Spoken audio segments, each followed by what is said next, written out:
नमस्कार साथियों, मैं विनय नच्छर, प्रवक्ता अंग्रेजी, आप सभी लोगों का अपने YouTube channel the scholar of English में स्वागत करता हूं। आज हम लोग कल अर्थात 12 मार्च 2025 को होने वाली बोर्ड परीक्षा इंटर की चर्चा करेंगे और हम देखेंगे कि कैसे प्रश्नों को सॉल्व करें। कुछ हम यहाँ पर आपको टिप्स देंगे जिससे बोर्ड परीक्षा के प्रश्नों को करना आसान होगा और आप अच्छे अंक प्राप्त करने में सफल होंगे। यह ट्रिक उन बच्चों के लिए भी महत्वपूर्ण होगी जो बहुत अधिक स्टडी नहीं कर पाए हैं लेकिन सिर्फ पास होना चाहते हैं, उनके लिए भी यह स्टेप जो ये प्रोसेस है, ये स्टाइल है, कारगर होगी। सबसे पहले हम देखेंगे क्वेश्चन नंबर जो आपका 1 होगा वो अनसीन पैसेज का होगा। अनसीन पैसेज का क्वेश्चन 15 नंबर का बोर्ड परीक्षा में पूछा जाता है, ठीक है ना। अब हम ये ध्यान देंगे, कभी कभी क्या होता है कि 3-3 अंक के 4 क्वेश्चन पूछ लिए जाते हैं। 3-3 अंक के 4 क्वेश्चन पूछे जाते हैं बोर्ड परीक्षाओं में। 3 चौको 12, इस तरह 12 अंक हो गए जाकर के। और क्या होता है, जो 3 नंबर जो और बचे 3 अंक में क्या करते हैं कि कभी कभी एक नंबर का मान लीजिए एंटोनिम्स, पर्यायवाची, विलोम शब्द पूछा जाता है। कभी कभी फ्लैट पूछ ली जाती है। कभी कभी ये पूछा जाता है कि ऊपर जो अंडरलाइन दिया उसका मतलब क्या है, ठीक है ना। तो हम यहाँ पर एक चीज ये ध्यान देंगे, जो क्वेश्चन आपका 4 नंबर का है, जो क्वेश्चन मतलब सॉरी जो आपका 3 नंबर का जो क्वेश्चन है और ये जो 4 क्वेश्चन आए हैं, किसी भी हालत में आप लोगों को ये प्रश्न नहीं छोड़ना है। एक चीज और हम देखते हैं कि कुछ लोग क्या करते हैं, 3 अंक के प्रश्न को एक लाइन में उत्तर देने का कार्य करते हैं। 3 नंबर का क्वेश्चन है, उसको एक लाइन में लिखने का मन करते हैं, एक लाइन में हमारे 3 अंक का उत्तर पर्याप्त हो गया। तो हम आपको बताना चाहेंगे, यदि आप श्योर नहीं हैं, पूरी तरह क्लियर उत्तर नहीं दे पा रहे हैं, तो कम से कम 3 अंक के प्रश्नों को आप लोग 5 लाइन जरूर लिखें। इस प्रकार प्रत्येक 3-3 अंक वाले क्वेश्चन को आप लोग 5-5 लाइन्स लिखेंगे, ठीक है ना। दूसरी चीज ये है, ये जो एक नंबर के जो क्वेश्चन या 1.5 नंबर के जो आपके क्वेश्चन आ रहे हैं, जो अन्य बचे हुए 3 अंक हैं, उनके उत्तर जो हम लिखेंगे वो करेक्ट उत्तर पूछे जाते हैं, बिल्कुल करेक्ट उत्तर पूछे जाते हैं। जैसे पर्यायवाची पता है तो आपको नंबर मिलेंगे। इसमें आप ये नहीं कि 3-4 लाइन उतारना चालू कर दें, ठीक है ना। इस चीज का हम विशेष ध्यान देंगे।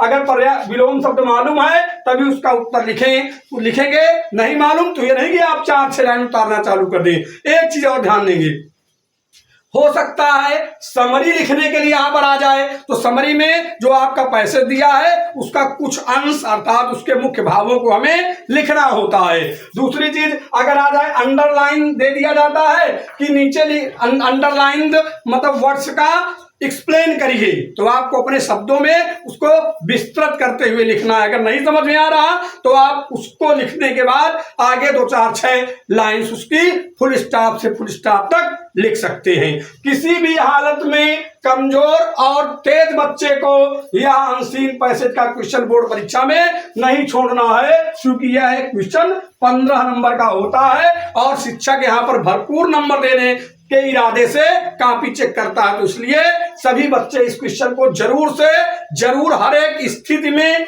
कंप्लीट करेंगे।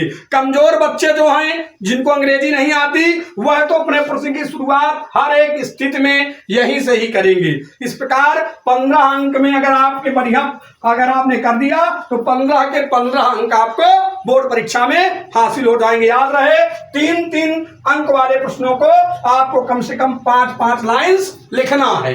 अब हम लोग अगले जो दूसरा क्वेश्चन है उसके बारे में चर्चा करेंगे।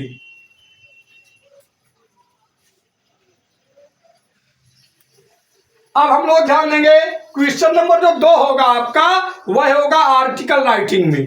आर्टिकल राइटिंग क्या होता है, देखें, जो आप निबंध लिखते हैं उसका संक्षिप्त उसका लेख आर्टिकल राइटिंग के अंतर्गत आता है। हम अर्थात ये ध्यान देंगे कि 3 दिए होते हैं, ठीक है ना।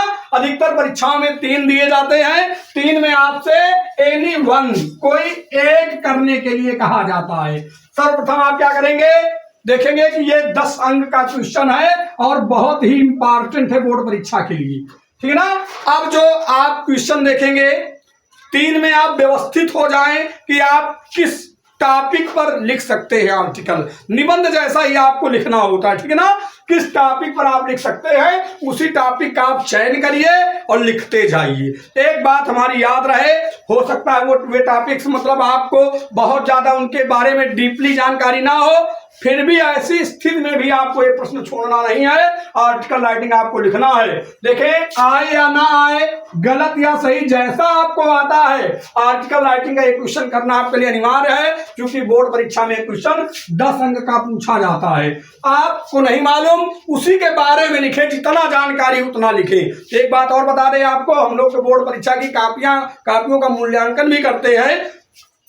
अगर बच्चा कहीं पास होने के उसमें नहीं होता, 2-3 क्वेश्चन उसके 2-3 नंबर से वो फेल होने के कैटेगरी में होता है, तो शिक्षक वहां पर क्या करता है, आर्टिकल राइटिंग में अंक देकर बच्चे को पास करने का प्रयास करता है। लेकिन अगर आप इसको लिखते नहीं हैं तो फिर शिक्षक वहां पर कुछ नहीं कर सकता। इसलिए आर्टिकल राइटिंग कमजोर बच्चों के लिए तो रामबाण क्वेश्चन है सॉल्व करने के लिए, और तेज बच्चों के लिए अच्छे वेल राइटिंग से लिखने की जरूरत इस लेख को है। अब हम देखेंगे अगले क्वेश्चन की तरफ। इसको किसी भी हालत में आप लोगों को बोर्ड परीक्षा में कतई नहीं छोड़ना है। अब हम लोग ध्यान देंगे एप्लीकेशन राइटिंग। यहां एप्लीकेशन राइटिंग भी आपका बोर्ड परीक्षाओं में कितने अंक का पूछा जाता है, यह भी बोर्ड परीक्षाओं में 10 अंक का पूछा जाता है। एक चीज ध्यान देंगे, आपने बहुत से फॉर्मेट्स देखे होंगे, बहुत से पैटर्न्स देखे होंगे पुस्तकों में और गेस्ट पेपर्स में कि कैसे एप्लीकेशन को लिखा जाए। यहां पर हो सकता है ऑफिशियल लेटर्स हो, मतलब कार्यालयों के लिए लिखे गए प्रार्थना पत्र हो, या समाचार एडिटर्स को लिखे गए पत्र हो। इस चीज को आप ध्यान देंगे और फॉर्मेट की गलती यहां पर कतई नहीं करेंगे। जैसा फॉर्मेट होता है उस फॉर्मेट को लेकर हम इस प्रश्न को सॉल्व करेंगे, निडर होकर के इस क्वेश्चन को लिखेंगे।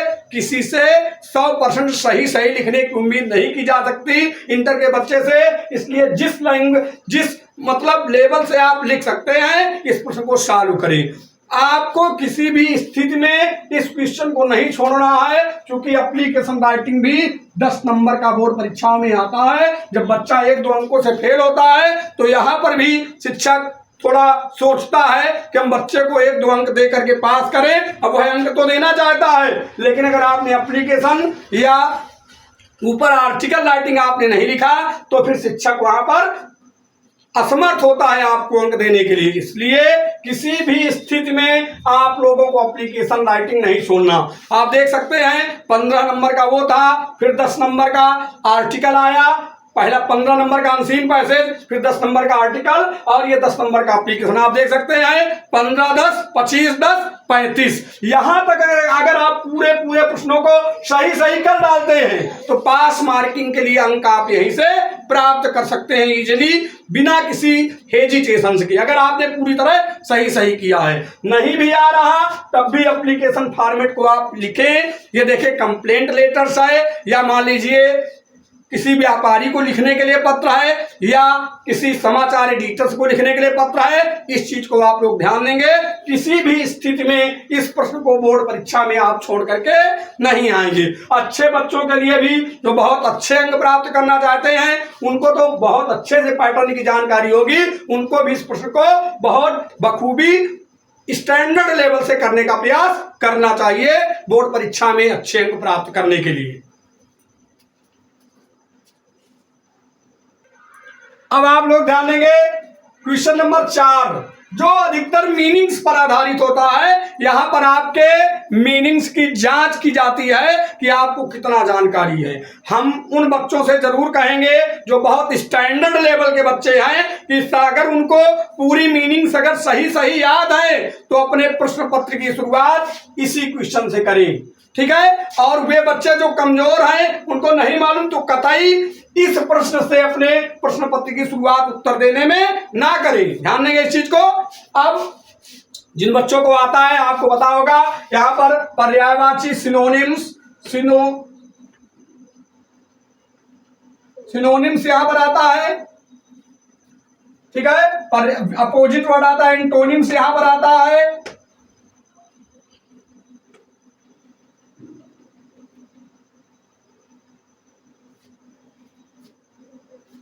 ठीक है, ध्यान देंगे इस चीज को आप लोग जो है।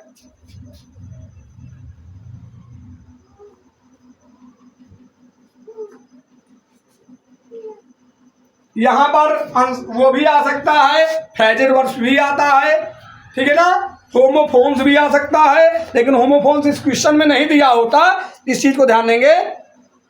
इसके साथ साथ यहाँ पर जो है यानी अनेक शब्दों के लिए एक शब्द भी पूछा जाता है। तो इस प्रश्न को शुरुआती कॉपी के शुरू में बिल्कुल बिगिनिंग कंडीशन में लिखने में वही बच्चे आगे आए जिनको वास्तव में मीनिंग्स ओके पोर्शन का अच्छा ज्ञान है, जिनको लगता है कि उनकी पूरी मीनिंग्स पोर्शन सही है, ठीक है ना। इस चीज को हम विशेष ध्यान देंगे। कमजोर बच्चे कतई इस प्रश्न को शुरुआत में करना चालू नहीं करेंगे, केवल जानकार बच्चे जो जानते हैं उनको ही यह प्रश्न शुरू में करना है। अगर जिन बच्चों ने ये 10 अंक शुरू में अर्जित कर लिए तो आप समझ लीजिए निश्चित तौर से इंटर की इंग्लिश में उनके 90+ अंक आना निश्चित है।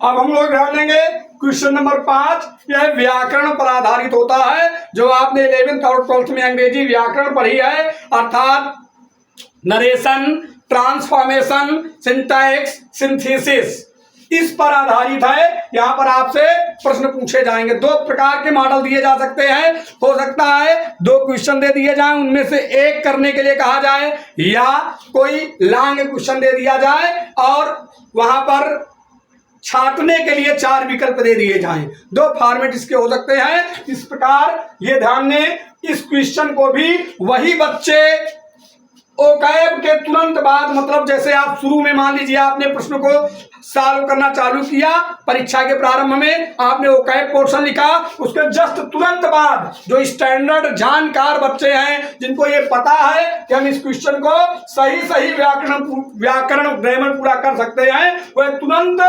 मीनिंग्स पोर्शन के बाद इसको शुरू में ही चालू कर दे। अगर 10 नंबर के अंक वो मीनिंग्स वाले और 10 नंबर के अंक ये अगर उस बच्चे ने सही कर लिया तो निसंदेह उस बच्चे के 95+ अंक बोर्ड परीक्षा इंटर में आ सकते हैं, ठीक है ना। लेकिन वे बच्चे जिनको व्याकरण की अधिक जानकारी नहीं है, किसी भी हालत में वे बच्चे इस प्रश्न को वाक्य के शुरू में ना करें। लेकिन फिर भी आपको करना है, चाहे कमजोर बच्चा हो चाहे तेज हो, इसको बाद में करेंगे, ठीक है ना। बाद में जैसे मतलब इस क्रम में आ रहा है 5वें क्वेश्चन में, तो 5वें क्वेश्चन के रूप में आप करेंगे, ठीक है ना। तो थोड़ा जो अनसीन पैसेज, जो निबंध राइटिंग, आर्टिकल राइटिंग और एप्लीकेशन में जो अंक आपको प्राप्त होना है वह पहले ही प्राप्त हो जाएंगे, ठीक है ना। अन्यथा अगर आप इसको पहले लिखेंगे और कमजोर है, नहीं जानकारी है, तो अनसीन पैसेज, आर्टिकल राइटिंग और एप्लीकेशन के अंक भी आपके काटे जा सकते हैं।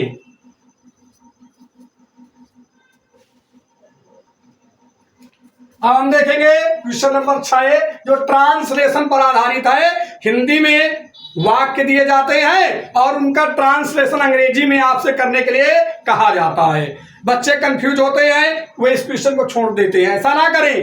एक बात याद रखें, वे बच्चे जिन्होंने मीनिंग्स पोर्शन और ग्रामर व्याकरण पूरी तरह सही किया था, वे अगर इस प्रश्न को अगर सॉल्व कर रहे हैं तो टीचर जान चुका है कि उसे व्याकरण की जानकारी है, उसे मीनिंग्स की जानकारी है, तो उसके इस क्वेश्चन में 5 के 5 अंक मिल सकते हैं, ठीक है ना, जिसने व्याकरण और मीनिंग्स पोर्शन सही किया है। दूसरी चीज, जिसने नहीं भी किया है मान लीजिए, तो वह भी ट्रांसलेशन को ना छोड़े, अपने शब्दों में आप लिखें, जैसे इंटर के बच्चे से अपेक्षा की जा सकती है। शिक्षक बच्चे का हित करने के लिए ही है, ठीक है ना, वे किसी भी हालत में बच्चे का हित नहीं करना चाहते। तो आप लोग इस लेवल से वो करें कि व्यवस्थित कार्य रहे, क्वेश्चन को आपको छोड़ना नहीं है, क्योंकि 5 अंक है। अगर आपने थोड़ा मान लीजिए गलत भी कर दिया तब हो सकता है 1-2 अंक आपके कम हो जाएं, कुछ अंक तो मिल जाएंगे। इसलिए किसी भी स्थिति में बोर्ड परीक्षा में आपको क्वेश्चन नंबर 6 ट्रांसलेशन को नहीं छोड़ना है।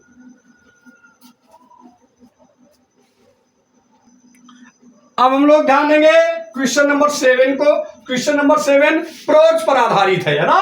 जो प्रोज आपने पढ़ा, जो पहली पुस्तक जो आपकी चलती है उस पर आधारित है। इससे बोर्ड परीक्षा में 8 अंक के प्रश्न पूछे जाते हैं, शॉर्ट क्वेश्चंस नाम से, ठीक है ना। तो यहाँ पर अधिकतर क्या होता है, कभी कभी 3 और कभी कभी 4 प्रश्न दिए जाते हैं, जिनमें से आपको 2 प्रश्न सॉल्व करने के लिए कहा जाता है कि 2 प्रश्नों का उत्तर आप लोग दें, ठीक है ना। अब हम ध्यान देंगे, हमने अगर प्रोज का स्टडी किया है तो हमें जानकारी होगी। कभी कभी ऐसा भी हो सकता है कि जो है कभी कभी ऐसा भी हो सकता है कि शायद तुमको जानकारी ना हो, जो प्रश्न पूछा जा रहा है उसकी जानकारी ना हो, तो हम एक चीज ये ध्यान देंगे कि ये प्रश्न किस पाठ का है ना आने पर भी हम पहली बात तो सही मतलब जो पूछा गया है उसी को लिखेंगे उत्तर के रूप में। अगर नहीं हमें जानकारी है तो फिर हम उस पाठ के बारे में लिखेंगे जिस पाठ का वो क्वेश्चन है। हो सकता है शिक्षक उसे इम्प्रेस्ड हो और आपको अंक दे दे, तो इस प्रश्न को भी आपको किसी भी हालत में छोड़ना नहीं देखेंगे। हम 3 होते हैं, कभी कभी 4 होते हैं, हम चारों में ये देख लेंगे कि यानी कौन व्यवस्थित प्रश्न है जिसका हम उत्तर देने में सक्षम है। पहले पढ़ लेंगे पेपर को, अब उसको देखने के बाद जो है तभी हम प्रश्न का उत्तर लिखना चालू करेंगे। छोड़ करके हमें किसी हालत में कमजोर और तेज दोनों प्रकार के बच्चों के लिए यह प्रश्न छोड़ने लायक नहीं है। अगर आपने थोड़ा समरी भी पढ़ा है तो अपने शब्दों में आप प्रश्नों का उत्तर दे सकते हैं, कुछ ना कुछ अंक आपको जरूर मिलेंगे। और जिन बच्चों को अच्छे अंक चाहिए 95 प्लस, वे सही इस प्रश्न का उत्तर जरूर से जरूर लिखने का प्रयास अपने शब्दों में करें। अब हम लोग ध्यान देंगे क्वेश्चन नंबर 8 आपका क्या कहता है, यह प्रोज से आएगा और यह क्वेश्चन जो है लॉन्ग क्वेश्चन होगा, अर्थात बड़े जो प्रश्नों का उत्तर हमें देना होता है इनको लंबे क्वेश्चंस कहा जाता है। वह होगा जो 7 नंबर का बोर्ड परीक्षा में पूछा जाएगा। तो हम एक चीज ध्यान जरूर देंगे, इस प्रश्न को आपको कतई नहीं बोर्ड परीक्षा में छोड़कर आना है। मान लीजिए 2 प्रश्न जो दिए गए हैं, 2 में हम एक के उसमें क्लियर हो जाएं, सेटिस्फाई हो जाएं कि जो प्रश्न दिए गए हैं उनमें से किस पाठ के बारे में हमें जानकारी है। लॉन्ग क्वेश्चन में अधिकतर पूरे पाठ का क्वेश्चन पूछा जाता है जो पूरे पाठ से रिलेटेड होता है, या पाठ का विशेष पॉइंट, इंपॉर्टेंट पॉइंट पर फोकस करके पूछा जाता है बोर्ड परीक्षा में। तो हम ये ध्यान देंगे इस प्रश्न को अगर आपको पहली बात अगर याद है तो अति उत्तम, आप बढ़िया उसी तरह लिखते चले जाएंगे। नहीं याद है तो आप उसी पाठ के बारे में लिखते रहेंगे। किसी भी स्थिति में इस क्वेश्चन को आपको बोर्ड के परीक्षा में नहीं छोड़कर आना है। आप ध्यान देंगे 7 अंक का क्वेश्चन है, अगर आपने लिखा है तो जरूर से जरूर शिक्षक आपको अंक देंगे। पाठ के बारे में भी लिखा तब भी आपको अंक दिए जाएंगे। ये ना रहे कि मान लीजिए आपके समझ में कोई मीनिंग नहीं आ रही लेकिन ये समझ में आ रहा है कि इस पाठ का है, तो आपको उसके रेफरेंस में क्वेश्चन का उत्तर ध्यान देना है। किसी भी स्थिति में आपको इस प्रश्न को छोड़ करके बोर्ड परीक्षाओं में नहीं आना है। अब एक चीज और बताएंगे कि 2 क्वेश्चन दिए होते हैं लॉन्ग क्वेश्चन के रूप में, जिसमें से हमें एक प्रश्न करना होता है। उस प्रश्न को हम करेंगे, ध्यान देंगे दोनों में से कौन से प्रश्न का उत्तर देना हमारे लिए बेहतर होगा, किस प्रश्न का उत्तर हम अच्छे से दे सकते हैं, उसी प्रश्न का उत्तर हम लोग लिखना चालू करेंगे। और बिल्कुल हताश नहीं होंगे, डरेंगे नहीं बोर्ड परीक्षा से। मोदी जी ने प्रधानमंत्री श्री नरेंद्र मोदी जी ने पुस्तक भी निकाली एग्जाम वॉरियर्स, उसको भी पढ़ करके आप लोगों ने कुछ सीख ली होगी, ठीक है ना। तो निडर होकर के बोर्ड परीक्षा को हम लोग देंगे। अब हम लोग ध्यान देंगे क्वेश्चन नंबर 9, जो पोएटिक लाइंस अर्थात जो आपकी पोएम्स जो प्रेस्क्राइब्ड है जो कोर्स में, ठीक है ना, उन कविताओं में कुछ कविताओं की लाइंस दी जाएंगी और उसके नीचे आपसे प्रश्न पूछे जाएंगे, उसका उत्तर देने के लिए आपसे कहा जाएगा, ठीक है ना। जो कविताएं आपने पढ़ी हैं कक्षा 12th की परीक्षा 12th की बुक से, ठीक है ना। अब हम एक चीज ध्यान देंगे, अधिकतर 2-2 अंक के 3 क्वेश्चन यहाँ पर होते हैं। 3 क्वेश्चन पूछे जाते हैं 2-2 अंक के। तो कभी कभी क्या आता है कि पूछ लिया जाता है कि यानी इस कविता को किसने लिखा है, किस कवि ने इस कविता को लिखा है। तो हम सर्वप्रथम जितनी पोएम्स हैं उन पोएम्स के कवियों को हम लोग बाई हार्ट याद कर लेंगी, ठीक है ना। तो ज्यादा बेहतर होगा इस प्रश्न का उत्तर देने में, ठीक है। दूसरी चीज, कभी कभी पूछा जाता है जो ऊपर लाइंस दे दी गई उसी के नीचे प्रश्न उसी से रेफरेंशियल, उसी से संबंधित पूछ लिया जाता है। ऐसी स्थिति में हम उस प्रश्न का उत्तर देने का प्रयास अपने शब्दों में करेंगे। अधिकतर एक चीज ये ध्यान देंगे कि ये प्रश्न मुख्य रूप से सेंट्रल आइडिया पर आधारित होते हैं, कविता के मुख्य भाव पर आधारित होते हैं।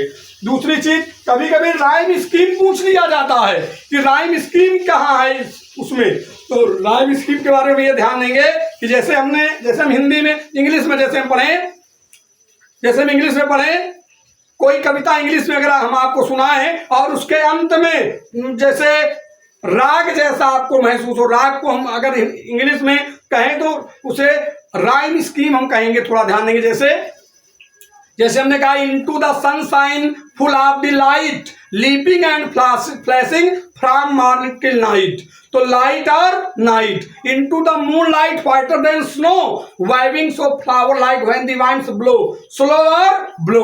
ये क्या हो गया, ये राइम स्कीम हो गई एक दूसरे की। हिंदी में अगर कहें, जैसे कहा जाए, जय हनुमान ज्ञान गुण सागर जय कपीस तिहु लोक उजागर। तो सागर और उजागर ये राइम स्कीम हुई। अगर इस तरह करके आ रहा है तो आप लिख सकते हैं सागर बराबर उजागर। या कोई life is real, life is earnest and death is not its goal, dust thou art to dust returnest is not spoken of the soul. तो गोल और सोल, गोल बराबर सोल राइम वर्ड, ठीक है। अगर राइम स्कीम पूछी जा रही है तो इस प्रश्न का उत्तर आप इस प्रकार देंगे। एक चीज और होती है, कभी कभी व्याख्या करने के लिए लाइंस के बारे में पूछ लिया जाता है तो आपको सेंट्रल आइडिया ही वहां पर लिखने का प्रयास करना चाहिए। यदि आपको डिटेल्ड जानकारी उस कविता की है तो उसके बारे में आप वहां पर लिख सकते हैं, ठीक है ना। किसी भी हालत में आपको ये प्रश्न छोड़ना नहीं है, कुछ ना कुछ लिखना है। मीनिंग्स भी कभी कभी पूछ ली जाती है तो मीनिंग्स भी आपको यहाँ पर लिख करके आना है। एक चीज और, कभी कभी इसमें अलंकार पूछ लिया जाता है। अगर सो लाइक आया जा रहा है, तुलना की जा रही दो की, तो आप ध्यान देंगे वहां पर सिमिली है ना। अगर तुलना नहीं की जा रही है तो एक जैसा बताया जा रहा है उसको, लेकिन तुलना नहीं है तो मेटाफर है। अगर विरोधी बात की जा रही है तो ऑक्सीमोरॉन है, ठीक है ना। अगर मान लीजिए निर्जीव चीज को सजीव मान लिया जाता है तो पर्सोनिफिकेशन है। अगर मान लीजिए अपास्ट्रॉफी जैसा चिन्ह लगा है तो अपास्ट्रॉफी फिगर ऑफ स्पीच है। अगर आवाज आ रही है तो पर्सोनिफिकेशन नहीं, क्या कहेंगे उसको, जो है ओनामेटोपोइया, ध्वनि सूचक अलंकार है। तो इन तीन चीजों, चार चीजों का अगर आप ध्यान देंगे तो इस प्रश्न को आप सॉल्व कर लेंगे आसानी से क्वेश्चन नंबर 9 का। एक बात और हम आपको बताना चाहेंगे कि अधिकतर जो इस क्वेश्चन नंबर 9 में जो लाइंस पूछी जाती है तो कविताओं की अंतिम लाइंस अधिकतर हुआ करती है, कंक्लूडिंग लाइंस होती हैं, क्योंकि उनमें पूरी कविता का विशेष भाव निहित होता है। तो आप उन लाइंस को जरूर से जरूर तैयार कर लीजिए, ठीक है ना। इस तरह आपको इस प्रश्न को किसी भी स्थिति में छोड़ करके नहीं आना है, आए या ना आए प्रश्न को हमें करना ही है हर एक स्थिति में। अब हम लोग ध्यान देंगे क्वेश्चन नंबर 10 जो सेंट्रल आइडिया पर प्रिस्क्राइब्ड है। किसी कविता का सेंट्रल आइडिया, मुख्य भाव आपसे लिखने के लिए कहा जाएगा। तो हम लोग ध्यान देंगे, ज्यादा कविताएं कक्षा 12 में प्रिस्क्राइब्ड नहीं है, आपके कोर्स में कुछ ही हैं जिनमें से जो हमें इंपॉर्टेंट लगती हैं वो पैब्लो नेरूदा की कीपिंग क्वाइट, ठीक है ना, कीपिंग क्वाइट पैब्लो नेरूदा की, और जो है जॉन कीट्स की a thing of beauty, important है बोर्ड परीक्षा के लिए, ठीक है ना। इनको आप लोग जरूर से जरूर तैयार कर लेंगे।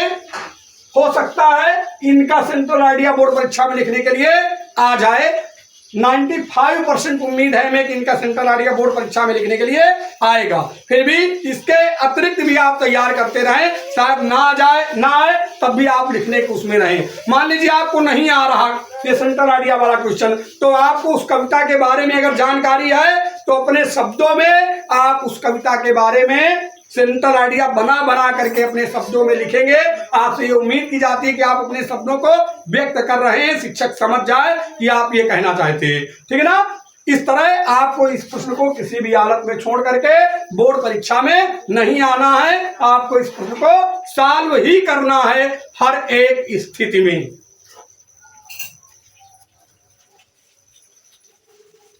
अब हम लोग ध्यान देंगे क्वेश्चन नंबर 11 का, जो बोर्ड परीक्षा में पूछा जाएगा। इसमें 4 क्वेश्चन होंगे, ठीक है ना।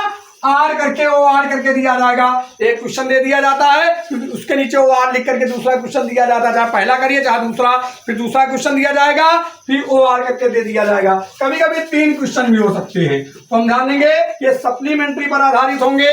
हमें पहले प्रश्न को बारीकी से पढ़ना है, चारों को पढ़ लेंगे या 3 दिए 3 को पढ़ लेंगे, जिसमें हमें 2 प्रश्नों का उत्तर देना होता है और प्रत्येक उसके लिए 4 अंक प्रिस्क्राइब्ड है बोर्ड परीक्षा में, ठीक है। हम जब क्लियर हो जाएं 3-4 प्रश्नों में हम किन 2 प्रश्नों का उत्तर अच्छे से दे सकते हैं, ओ आर करके ऊपर वाले को, ओ आर करके नीचे वाले को देख लेंगे, उसी प्रश्न का उत्तर हम लोग लिखेंगे, ठीक है ना। अगर मान लीजिए नहीं आ रहा हमें प्रश्न, हम प्रश्न का उत्तर कैसे लिखें, हमें समझ में ही नहीं आ रहा, तो हम ये ध्यान देंगे कि ये किस पाठ का क्वेश्चन है।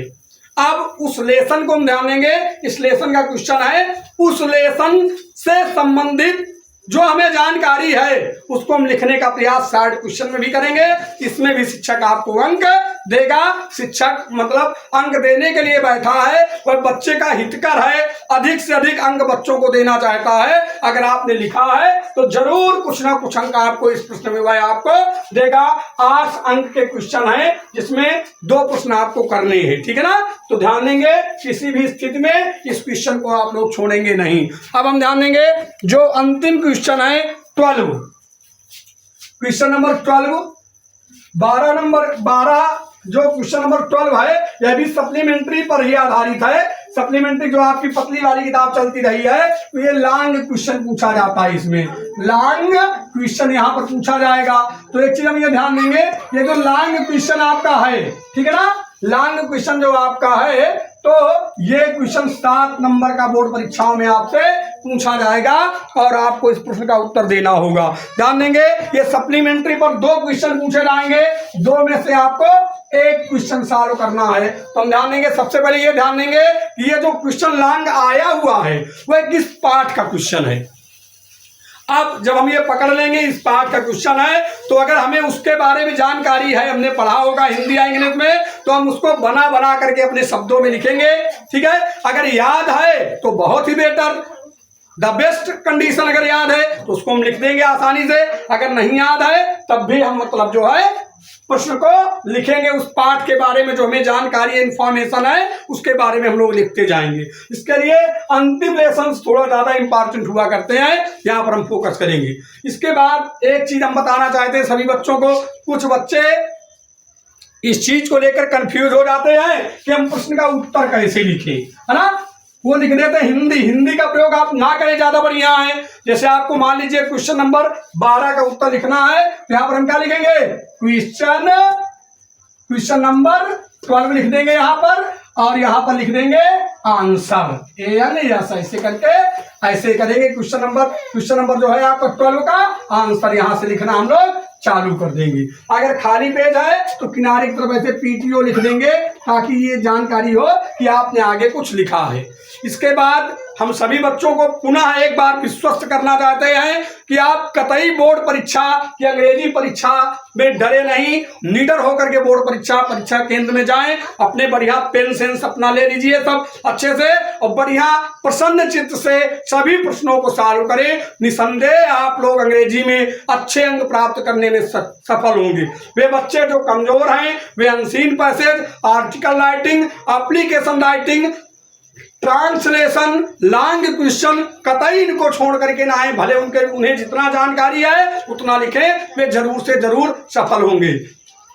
मैं आशा करता हूं कि जो जानकारी मेरे द्वारा आप लोगों को प्रोवाइड की गई वह परीक्षा के लिए अत्यधिक उपयोगी होगी। निडर होकर के आप प्रसन्नचित्त मन से परीक्षा देंगे। आपके सुनहरे भविष्य के साथ मैं विनय दीक्षित प्रवक्ता अंग्रेजी आप सभी लोगों से विदा लेता हूं, और आशा करता हूं यह वीडियो मेरा जो बनाया गया है आपकी बोर्ड परीक्षा के पॉइंट ऑफ व्यू के लिए अत्यधिक उपयोगी सिद्ध होगा और आपको मजबूती प्रदान करने के साथ साथ उत्साहित करेगा। इसी के साथ मैं विनय दीक्षित प्रवक्ता अंग्रेजी आप सभी लोगों से विदा लेता हूं, और आशा करता हूं कि आपको इससे कुछ ना कुछ लाभ जरूर मिलेगा। नमस्कार।